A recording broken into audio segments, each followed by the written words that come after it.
Asia महादेशका दुई ठूला देशहरू चीन र भारतको बीचमा रहेको नेपालको इतिहास यस क्षेत्रका अन्य देशहरूको तुलनामा फरक र बेग्लै प्रकारको रहेको पाइन्छ।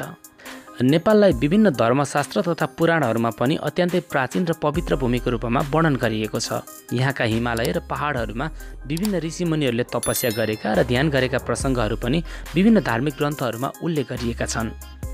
प्राचीन नेपालको राजनीतिक इतिहासलाई हेर्दा नेपालमा गोपाल वंश, महिषपाल वंश र किराँत वंश आदिले शासन गरेको कुरा इतिहासका स्रोतहरूमा उल्लेख गरिएको छ।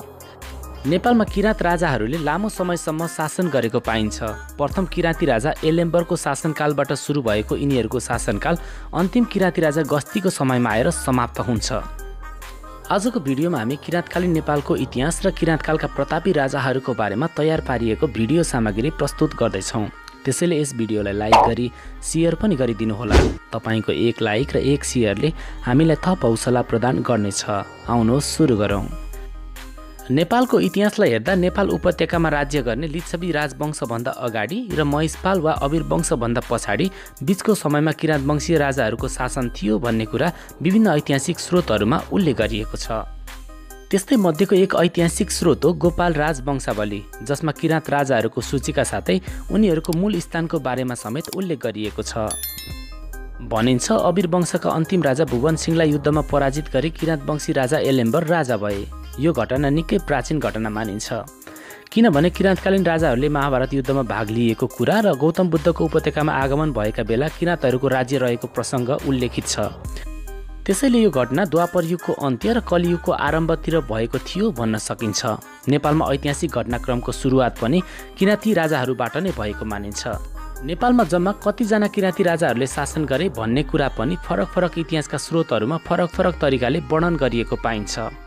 त्यस्तै मध्येको एउटा इतिहासको स्रोत हो गोपाल राजवंशावली, जसमा 32 जना किराँती राजाहरूले राज्य गरेको कुरा उल्लेख गरिएको छ।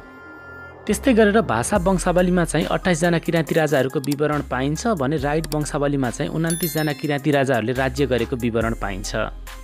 विभिन्न इतिहासका स्रोतहरूमा फरक फरक प्रस्तुत गरिएको भए तापनि नेपालको इतिहासमा सबैभन्दा लामो समयसम्म शासन चाहिँ किराँतहरूले नै गरेका थिए। हुन त किराँतकालमा विभिन्न राजाहरूले राज्य गरेका थिए, तर ती मध्येका पनि प्रतापी राजाहरूको विवरण अब हामी तपाईहरू माझमा प्रस्तुत गर्दैछौँ। नम्बर 1, एलेम्बर। किराँत राज्यका संस्थापक राजा एलेम्बर ज्यादै वीर र पराक्रमी थिए। यिनले महिषपाल वा अबिर वंशका शासक भुवन सिंहलाई युद्धमा हराएर किराँत राज्य व्यवस्थाको स्थापना गरे। यिनलाई कतै कतै एलुङ पनि भनिएको छ। यिनकै नामबाट पाटन सहरको पुरानो नाम एल रहन गएको मानिन्छ। नम्बर 2, हुमती। यिनी 6औं किराँती राजा थिए। यिनलाई गोपाल राजवंशावलीमा हत्ती भनेर उल्लेख गरिएको छ। डेनियल राइटले छपाएको वंशावलीमा यिनलाई महाभारतको युद्धकालीन भनी उल्लेख गरिएको छ। नम्बर 3, जितेदास्ती। किराँत राजा जितेदास्ती अर्का उल्लेखनीय शासक हुन्। यिनलाई भाषा वंशावलीले 7औं क्रममा राखेको छ भने गोपाल राजवंशावलीले केही पछिल्लो क्रममा उल्लेख गरेको छ। यिनको समयमा गौतम बुद्ध काठमाडौँमा आएको चर्चा वंशावलीमा गरिएको छ। नम्बर 4, इस्तुको। केही वंशावलीहरूले किराँत राजा इस्तुको समयमा मौर्य सम्राट अशोक छोरी चारुमतीका साथमा काठमाडौँ उपत्यका आएका थिए भनेर उल्लेख गरिएको पाइन्छ। यिनले 4 स्तूप बनाएका थिए। छोरी चारुमतीको विवाह क्षेत्रीय राजकुमार देवपालसँग गरिदिएका थिए।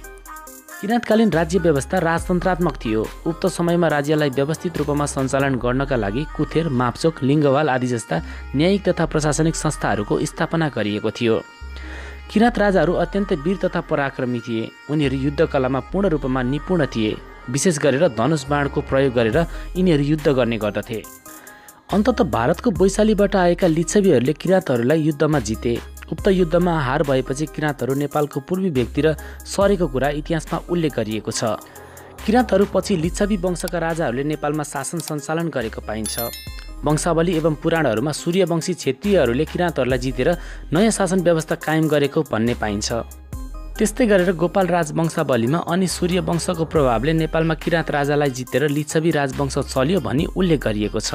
त्यस्तै गरेर पशुपति पुराणमा पनि किराँतहरूलाई बोली वचनले विश्वासमा पारेर अथवा युद्धमा परास्त गरेर वैशालीका स्वामी वा पतिहरूले आफ्नो शासन सत्ता कायम गरेको भन्ने उल्लेख गरिएको छ।